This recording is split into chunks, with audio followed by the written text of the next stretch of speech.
Somewhere beneath lower Manhattan tonight, 6,000 tons of foreign gold are sitting in the dark. Not American gold. Foreign gold.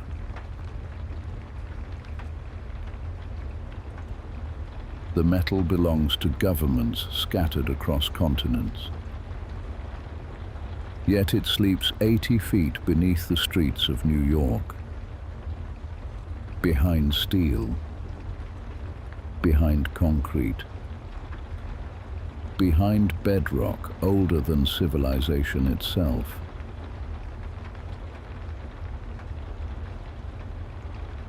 Most people walking above the vault tonight will never think about it. Taxi lights move through the rain. Office towers glow against the clouds. Markets will open again in a few hours. And beneath all of it, entire nations keep part of their survival hidden inside another country's underground space. How did that happen? The answer begins with fear. Not financial fear. Civilizational fear. The kind of fear that appears when governments begin wondering whether tomorrow will still belong to them. Because the gold beneath Manhattan was not placed there by accident. It arrived during one of the most uncertain periods of the 20th century. And long before the vault became a symbol of financial power, it became something much simpler. A hiding place.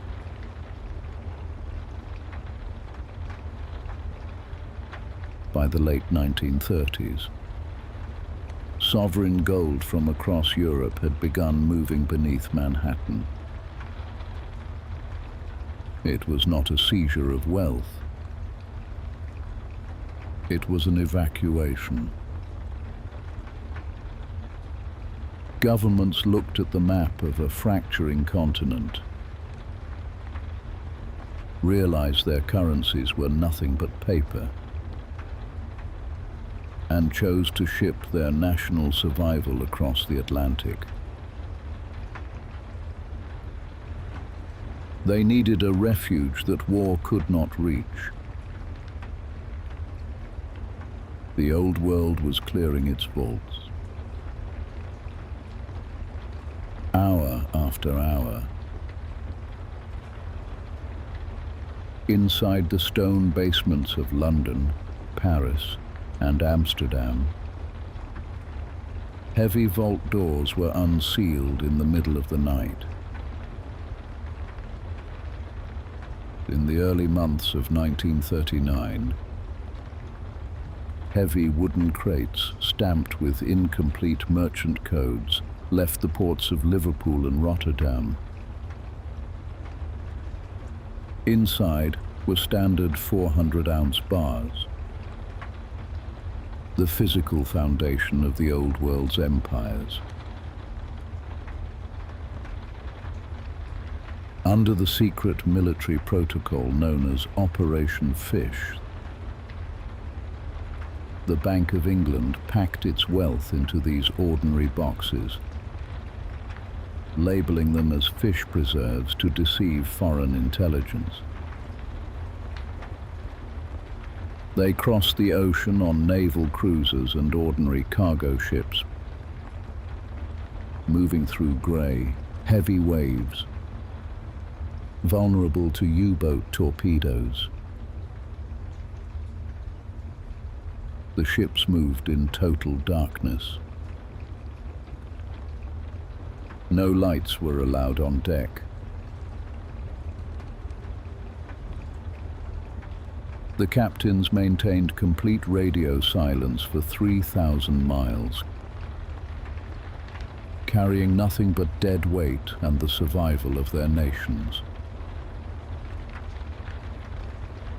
When these vessels docked at night along the Hudson River, there were no press releases. No customs officials signed public records. Under the cover of darkness, the bullion was transferred into unmarked trucks, moving silently through the empty streets of the financial district toward 33 Liberty Street.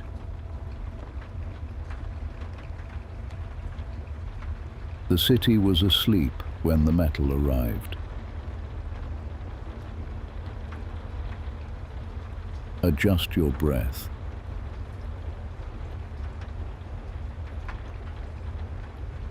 If you are listening to this late at night,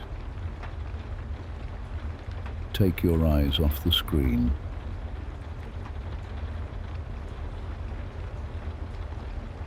Tonight, we are performing a reverse audit. We are not looking at the weightless electronic flows that move through the microwave antennas uptown. We are descending 80 feet below the local water table to weigh the heaviest, most silent anchor of civilization itself.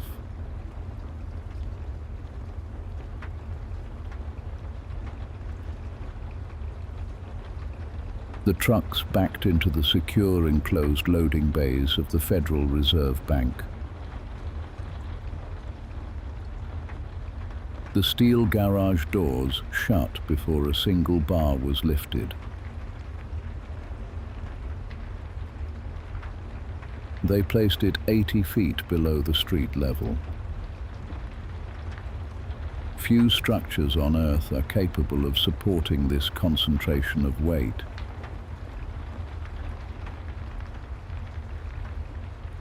$6,000 tons of physical bullion, protected by a 90-ton rotating steel cylinder.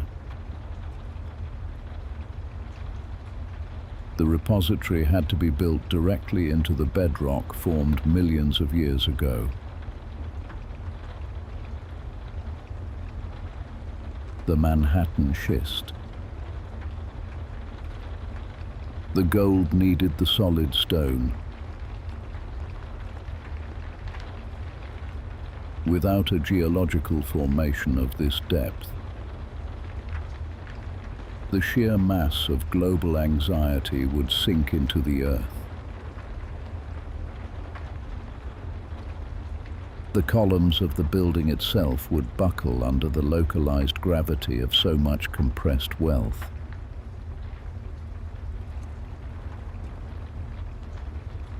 To create this space, engineers in the 1920s had to blast through the solid rock, descending 50 feet below the local water table. They built a massive cofferdam, a subterranean concrete fortress 10 feet thick, designed to keep the waters of the Atlantic Ocean from flooding the vaults.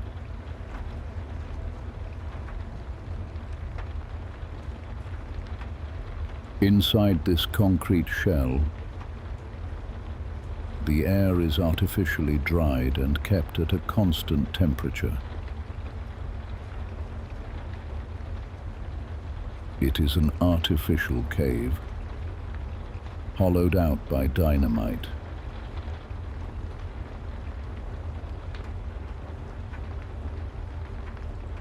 Tonight, the walls remain dry.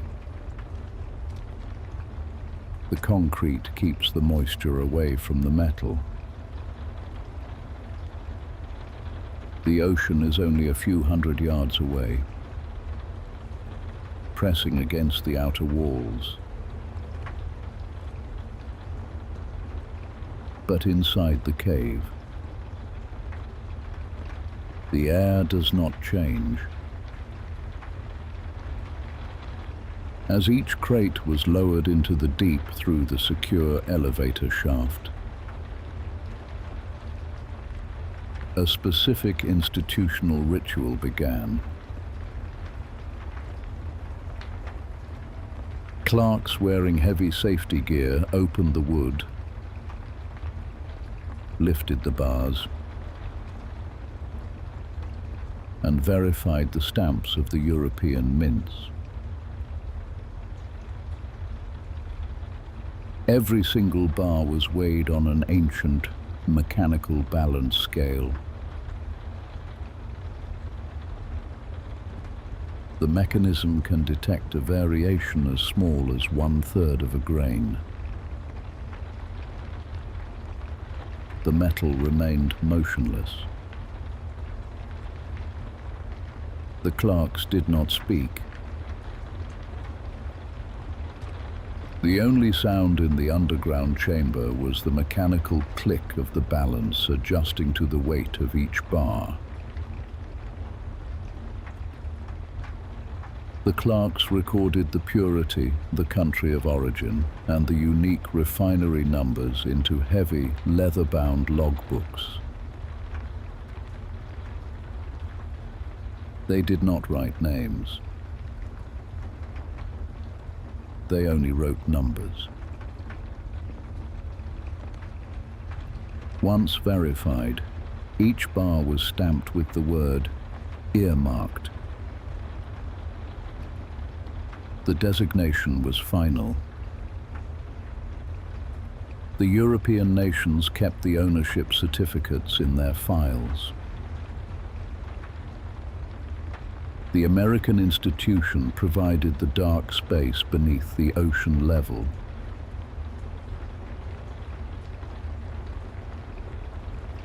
For this space, the Federal Reserve charged a fixed fee, not based on the value of the currency, but on the physical handling of the metal. Storage, operating while Europe burned. The fee was paid in silence. The arrangement was simple, functional, and absolute. The gold entered the rock, and the rock became the center of the old world's confidence.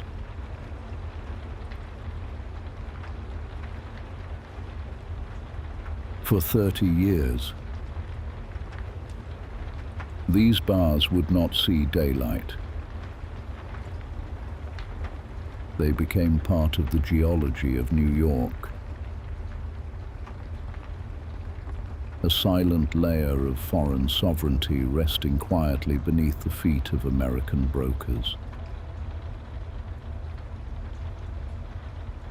The confidence of global trade was no longer based on the strength of European empires, but on the stability of a single Manhattan basement.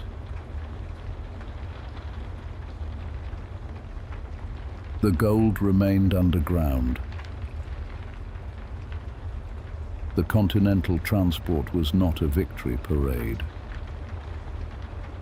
It was a logistics of pure liquidation.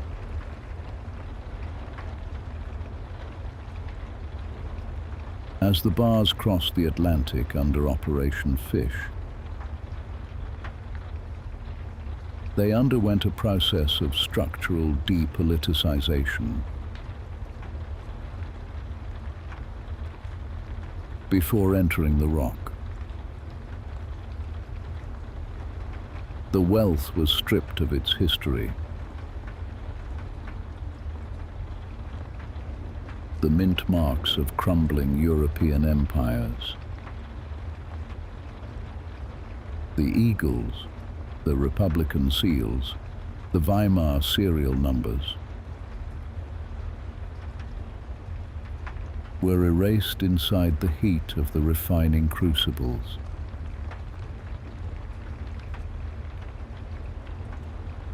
They were poured into standard, identical 400-ounce blocks. What lies in the subterranean grid is not a collection of national heritages, but a massive, neutralized ballast of clay-colored matter.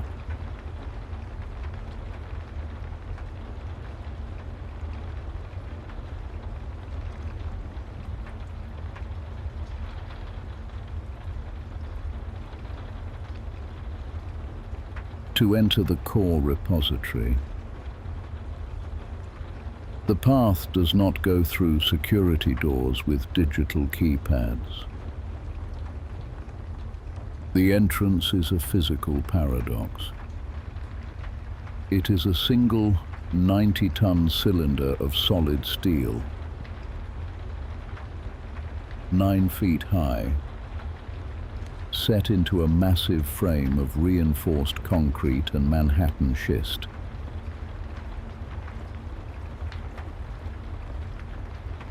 The cylinder is perfectly tapered, like a wine cork made of industrial iron. It does not possess a keyhole. When the vault closes at the end of the business day, a clerk manually activates a low-powered hydraulic pump, and the giant steel wedge rotates exactly 90 degrees. The movement is silent. The steel cylinder fits into its frame with a clearance of less than 1/1000th of an inch. The seal leaves no room for outside air. Neither gas, nor water, nor a single molecule from the streets above can pass through the seam.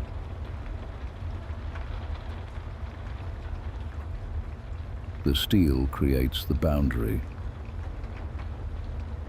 When the cylinder rotates back to open the passage, a narrow walk-through emerges through the center of the steel mass. Walking through this gap, the ceiling drops lower. The transition leads directly into the central grid.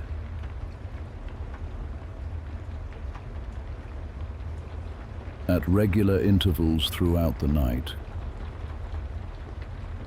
clerks inspect the condition of the steel mesh surrounding the cages.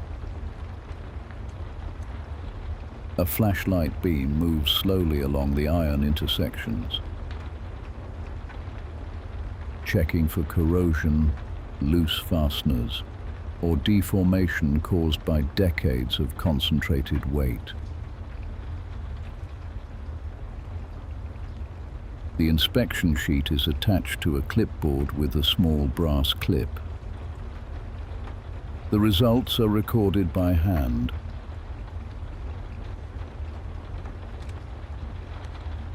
The corridor remains cold.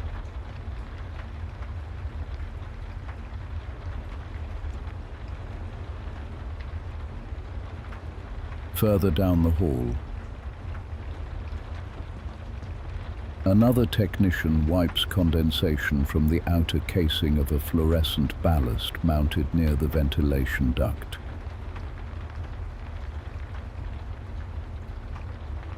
The electrical hum continues without interruption. Inside this space, the grand visual language of international banking disappears.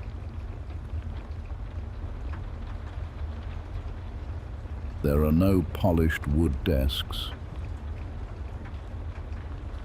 no glass partitions, and no historical oil paintings of finance ministers.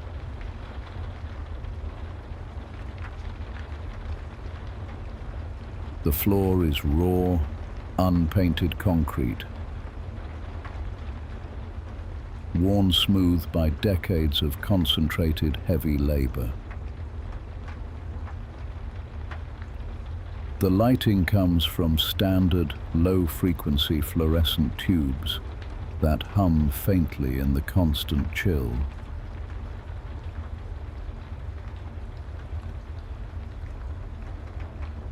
The corridor remains cold. The entire subterranean hall is divided into 122 individual cages.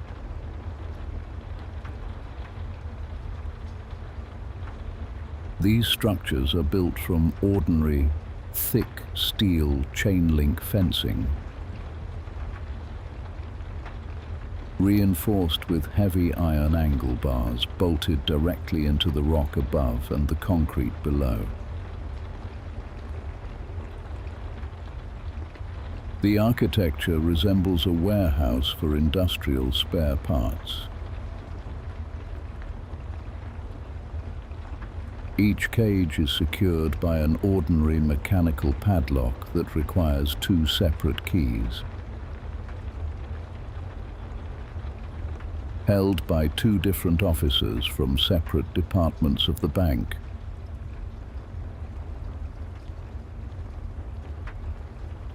No single human being has the autonomous authority to stand alone inside a foreign vault.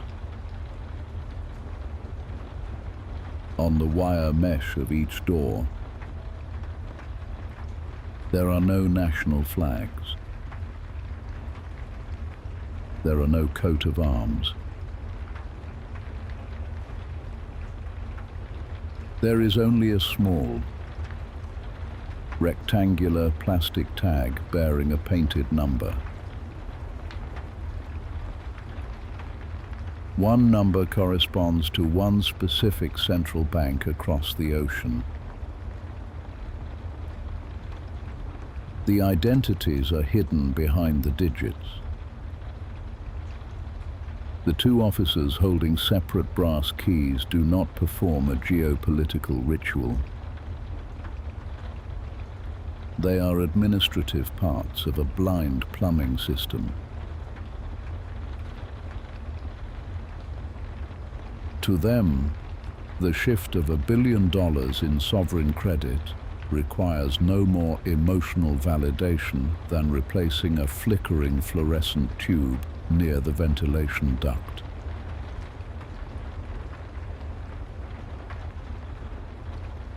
The system functions precisely because it is cold. The horror of modern finance is not that it is run by secret elites.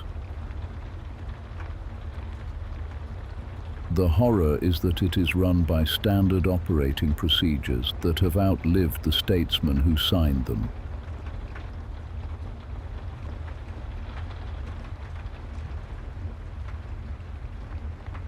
Inside these cages,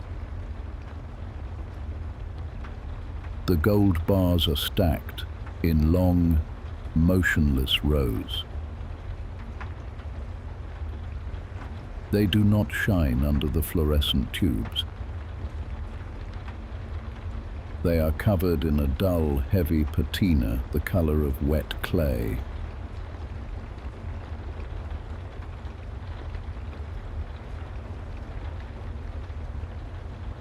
Almost none of this gold belongs to the United States. The Federal Reserve Bank of New York owns none of these mountains. It is a pure custodian, a neutral space where other nations hide their survival assets from their own domestic populations and foreign invaders.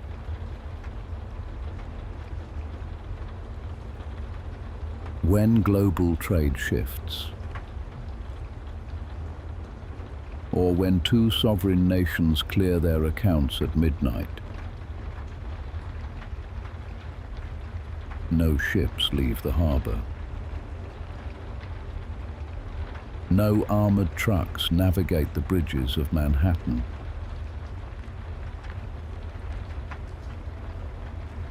The transfer is entirely internal.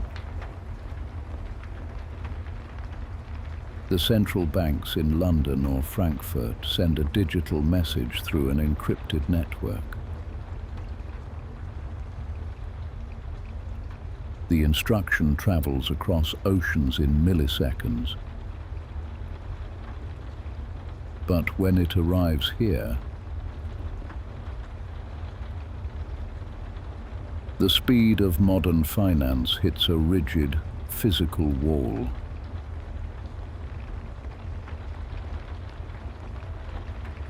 The digital order must be translated into manual work.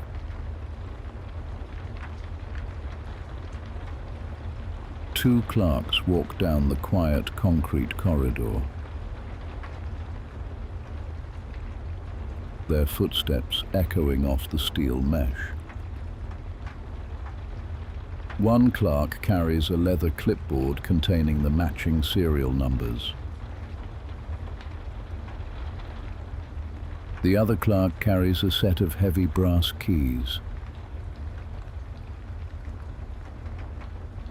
The locks are opened in sequence. The heavy chain-link doors swing outward with a dull metallic groan. A technician steps inside the cage. He is wearing specialized safety gear designed for heavy industrial storage. His boots are covered by heavy magnesium alloy shields to protect his bones in case a 27-pound bar slips from his wet hands. He does not use automated forklifts or robotic machinery.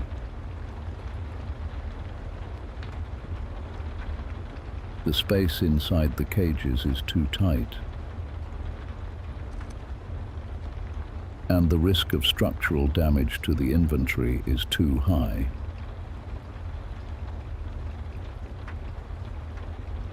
Global sovereignty. At this depth, is reduced to the scraping sound of manual pallet jacks moving across concrete floors.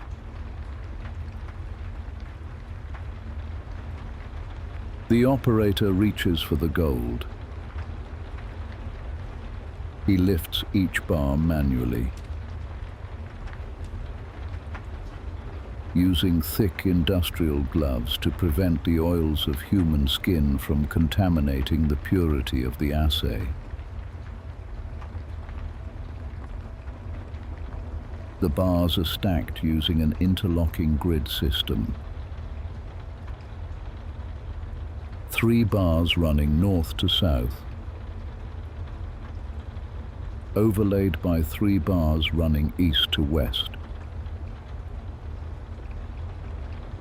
This geometry prevents the stacks from shifting.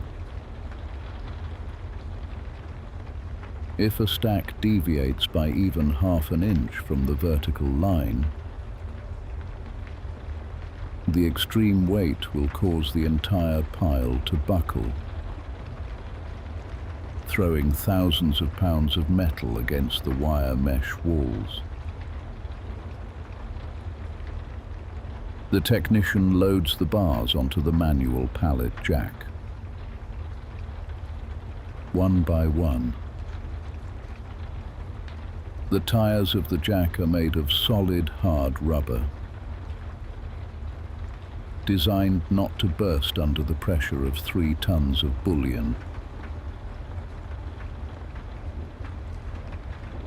As the weight accumulates,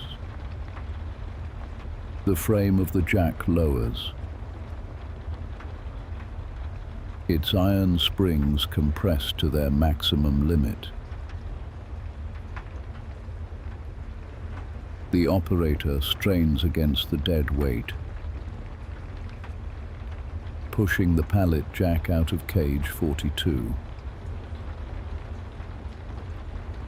across the central corridor and into cage 87.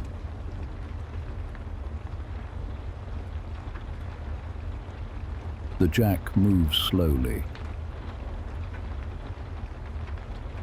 The metal slides across the floor. The distance of the transaction is 40 feet. The time required is 12 minutes.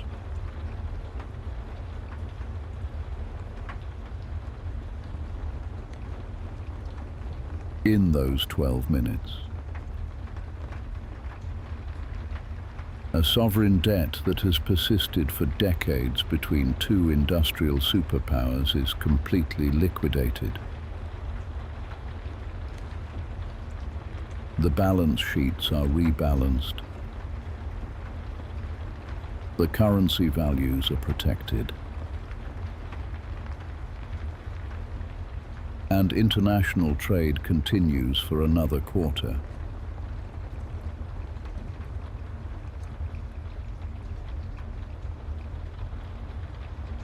The public outside believes that wealth is a complex mathematical equation floating in a cloud network. But here, the ultimate settlement of international law relies on the physical strength of a single worker's shoulders.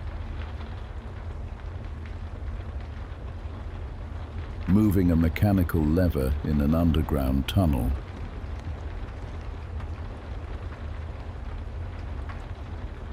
The clerks check the numbers on the clipboard one last time. Every bar must match the entry in the master ledger kept in the vault's administrative office. The numbers are written down with an ordinary fountain pen. The clerk's hand is steady.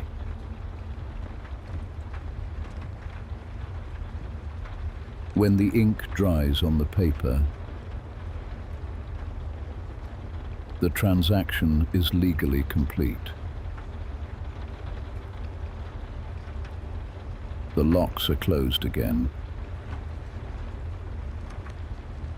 The keys are separated. The gold remains cold.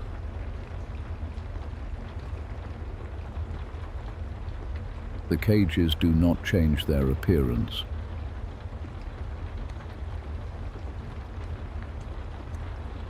The new owner of the asset now holds a legal title,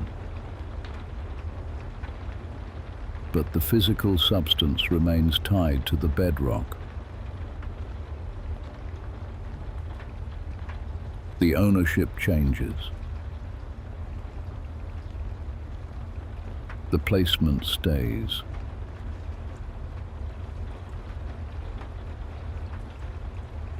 The Federal Reserve takes its cut. A small handling fee, calculated by the number of bars moved, is deducted from the foreign state's cash account.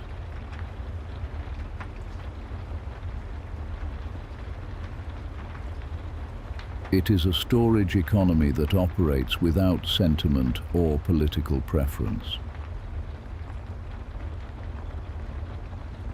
The room returns to its freezing stillness. The fluorescent lights continue to hum, casting long, geometric shadows of the steel wire mesh over the golden walls inside the cages.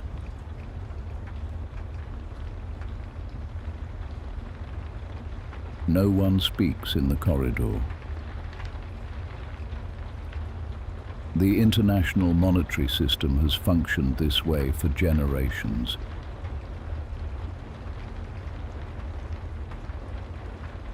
It does not require validation from the public. And it does not seek the attention of the markets uptown.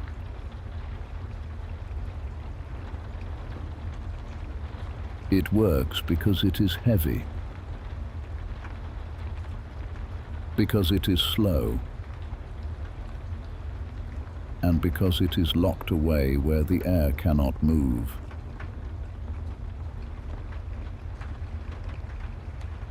The bars sit in the cage. At 2 in the morning, a maintenance technician walks the eastern corridor carrying a handheld humidity gauge. He stops beside cage 74.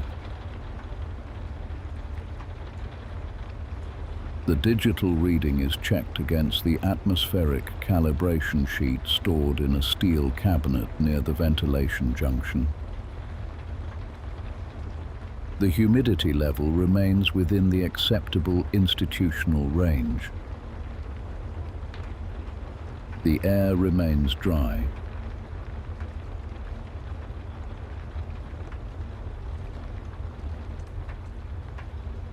Further down the corridor,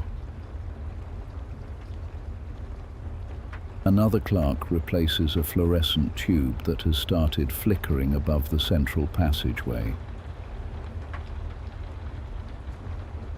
The old tube is placed carefully into a long cardboard container to prevent the glass from shattering inside the vault. No one speaks while the maintenance is performed.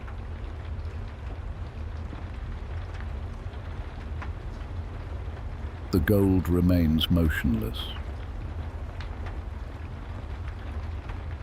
For nearly 30 years. This mechanical friction was mistaken for eternity. Generations of vault operators put on their magnesium shoe covers, pushed the same hard rubber-wheeled pallet jacks, and retired.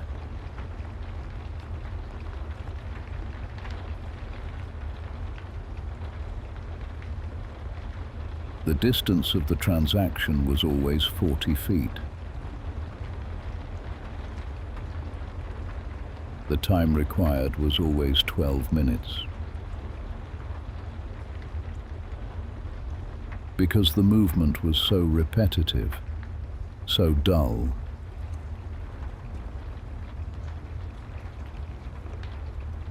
The world above ground forgot that the bedrock was not an extension of global trust, but an American basement.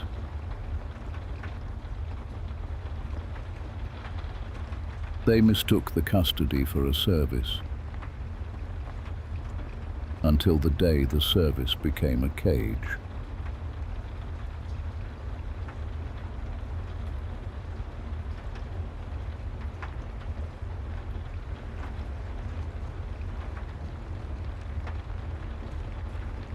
The quiet movement of metal from cage to cage relied on a paper text. In the summer of 1944, a document established a rigid numerical parity. $35 were made equal to exactly 1 ounce of physical gold. The text was political. The reality remained stationary. The gold remained 80 feet below Liberty Street, resting in the dark, acting as the motionless anchor for every merchant ship, every factory wage, and every foreign bank asset. The corridor extends into the dark. The long concrete hallway connects the 122 steel cages to the eastern terminus of the repository. Decades of heavy steel wheels have left two parallel, dark tracks on the floor, running straight toward the heavy framing of the elevator shaft. As long as the currency could be converted back into the heavy metal, the system maintained its trajectory. The vault was not designed to generate profit. It was a geological basement built to sustain an international agreement. The lamps flicker faintly.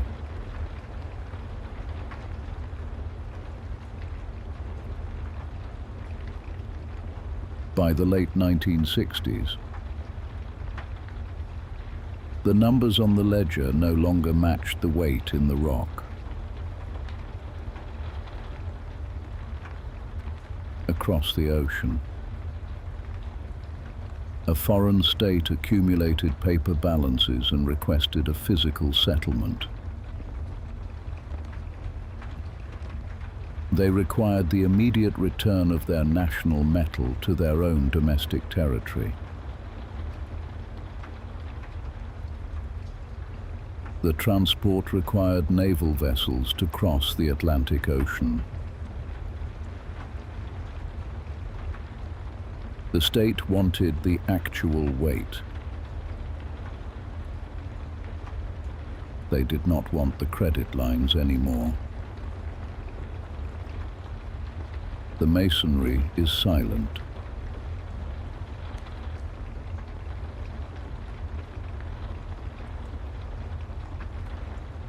On August 15th, 1971,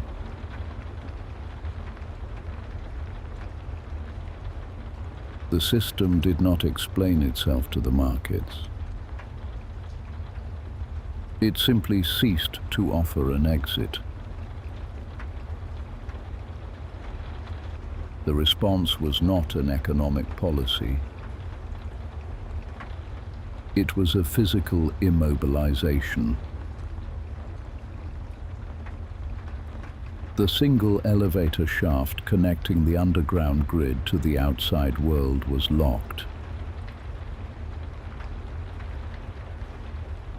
The elevator is the sole physical artery of the repository. It is a massive steel frame, built to descend 80 feet through a vertical column cut directly into the Manhattan schist. The platform of the lift is constructed from heavy structural steel plates, thick enough to hold the weight of thousands of individual gold bars without bending. The steel is scored with cross-hatched patterns to prevent industrial equipment from slipping during the vertical transfer.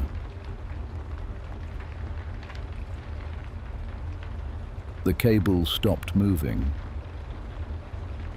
The heavy mechanism hung loose in the vertical shaft. The four ropes remained coated in dark industrial grease, untouched by the technicians, suspended in the constant subterranean cold. The cast iron frame of the shaft is covered in a very thin layer of condensation, a slow accumulation of moisture from the deep rock that never evaporates. The steel structure feels frozen to the touch.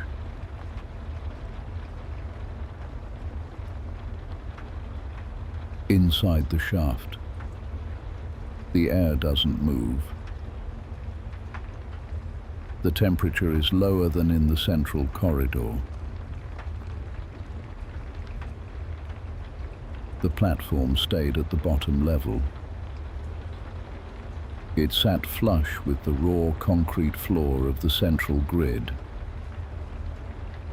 a stationary steel floor that would no longer move toward the surface for international redemptions.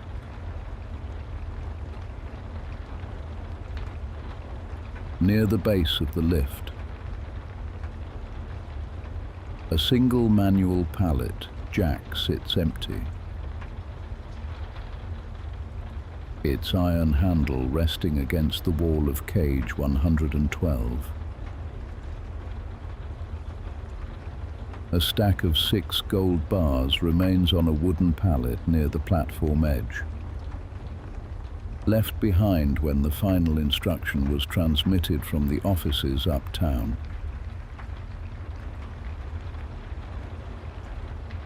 The exit was 80 feet above their heads.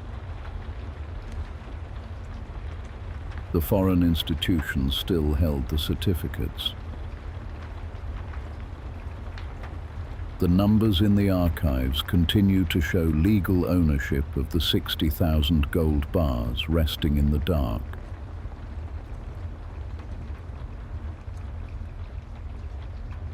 But the physical reality of custody had shifted.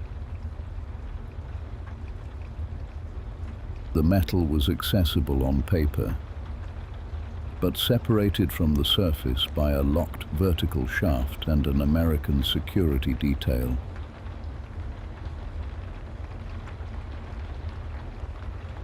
The window never reopened. The system did not collapse. It simply separated its legal language from the physical material beneath the ground.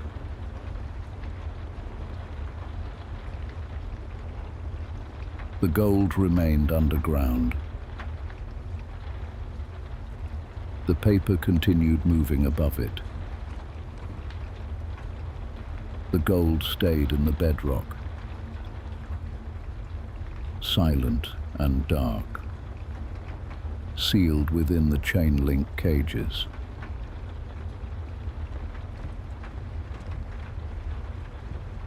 Above the stone ceiling, across the surface of Manhattan, a different architecture began to accelerate.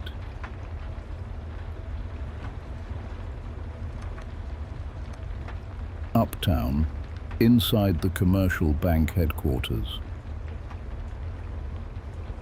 large mainframe computers began processing transactions through electronic code.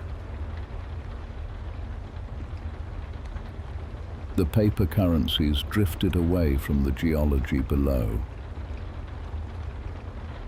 multiplying in digital ledgers that required no physical confirmation from the vault. Printing presses inside government mints continued to run throughout the night, rolling out vast sheets of green ink and fibers,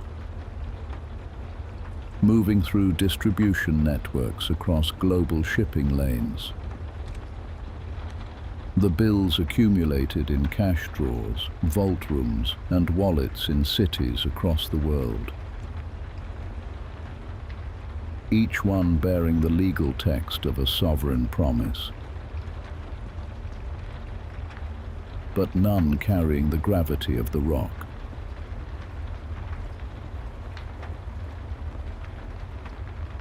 But 80 feet below the streets,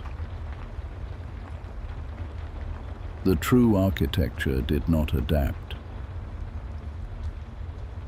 The 122 steel cages remained dark.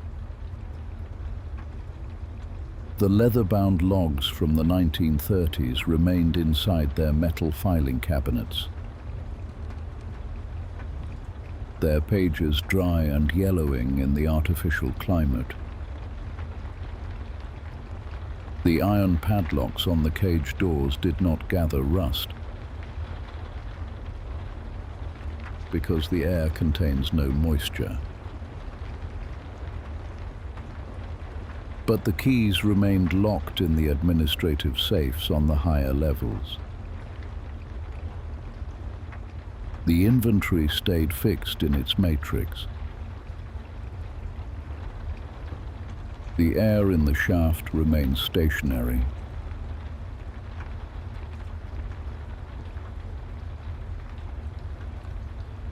No one speaks in the corridor. The bars sit in the cage.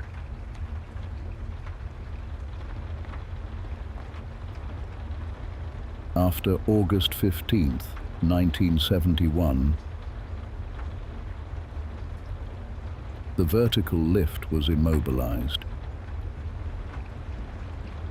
But the financial system did not freeze. It was emancipated from gravity. Sovereignty no longer required the density of the Manhattan schist to prove its existence.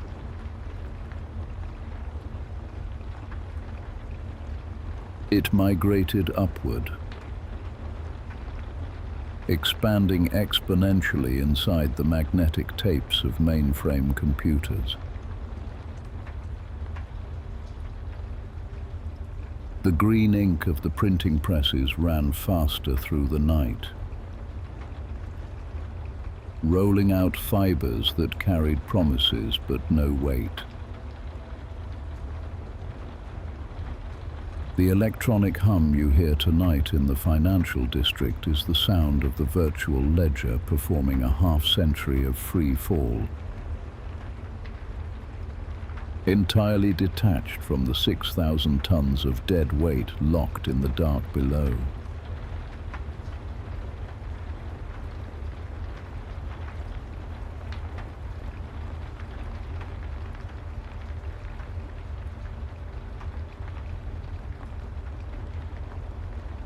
The accounting room sits at the absolute northern corner of the vault level. It is a small square chamber, constructed from reinforced concrete blocks that were left unplastered. Inside, there are no windows to mark the transition from night to morning. A single wooden desk, heavy and dark with aged varnish, occupies the center of the concrete floor. On its surface rests the master ledger of the century. The desk lamp remains on. The light from the old filament bulb casts a pale yellow glow over the open pages. The columns are drawn by hand, ruled with straight blue lines that cross the heavy linen paper from margin to margin. The ink used by the institutional clerks is a specific, water-resistant permanent black. It doesn't fade under the fluorescent tubes. It doesn't dissolve if moisture enters the air. Every entry represents a localized physical movement that occurred 80 feet below the street level.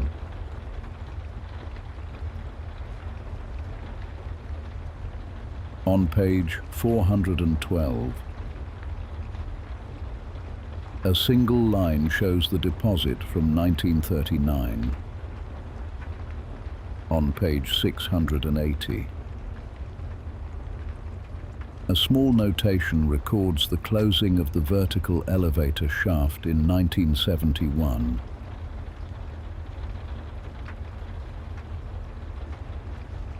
The dates are written in small, precise block numbers. The names of the empires that brought the metal here have been crossed out by subsequent audits, replaced by the sterile names of central banking committees. The ledger contains no commentary. The balance sheet is complete. The total mass of the gold sitting inside the 122 steel cages matches the sum of the digits written in the master book.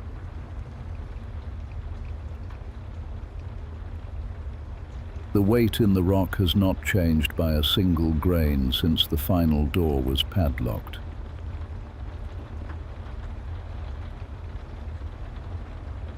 A clerk wearing heavy, faded cotton gloves reaches for the edge of the leather cover. The movement is deliberate. A mechanical habit formed through 20 years of underground service.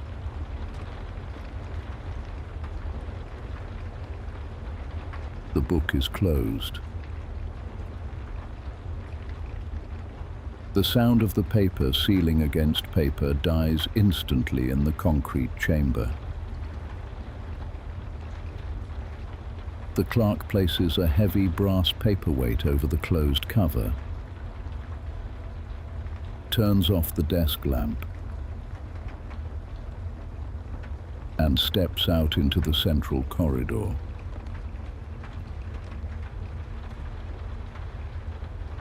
The small office returns to total darkness. Uptown. The numbers continue their permanent acceleration. The financial district above the stone ceiling operates on a system of pure liquidity, where debt assets are generated, traded, and deleted within the space of a heartbeat. The transactions continued above ground. The paper continues moving above it. The traders on the high floors do not check the geological charts. They do not know the depth of the basement. They do not calculate the resistance of the concrete wall.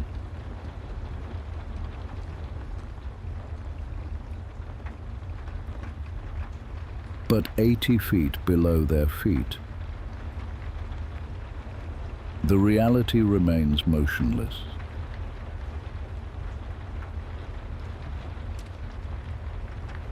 The 122 cages do not participate in the market liquidity.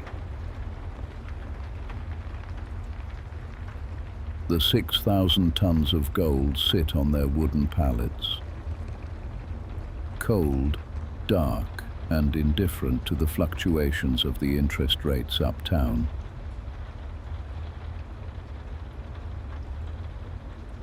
The metal does not rot. It does not rust.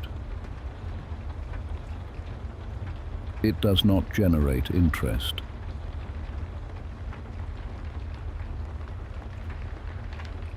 The masonry remains cold. The iron padlocks hang straight down from the chain-link gates. Their internal springs locked into position. The rectangular plastic tags with the painted numbers remain still against the wire mesh.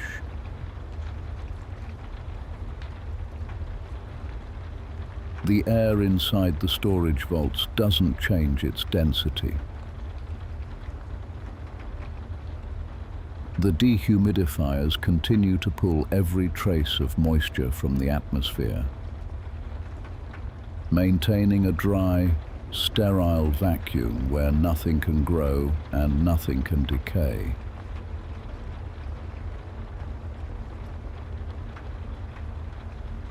The corridor extends into the dark. The parallel dark tracks on the concrete floor, left by the rubber wheels of the pallet jacks decades ago,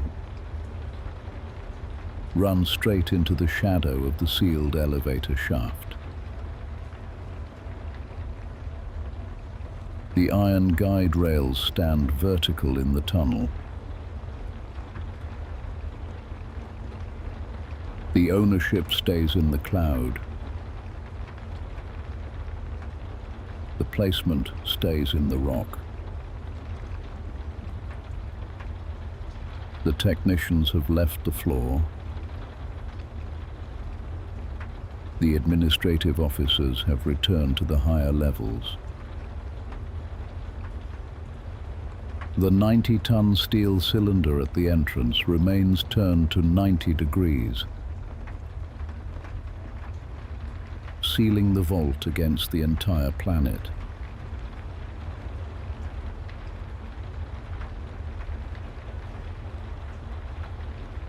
No one speaks in the corridor. The bars sit in the cage.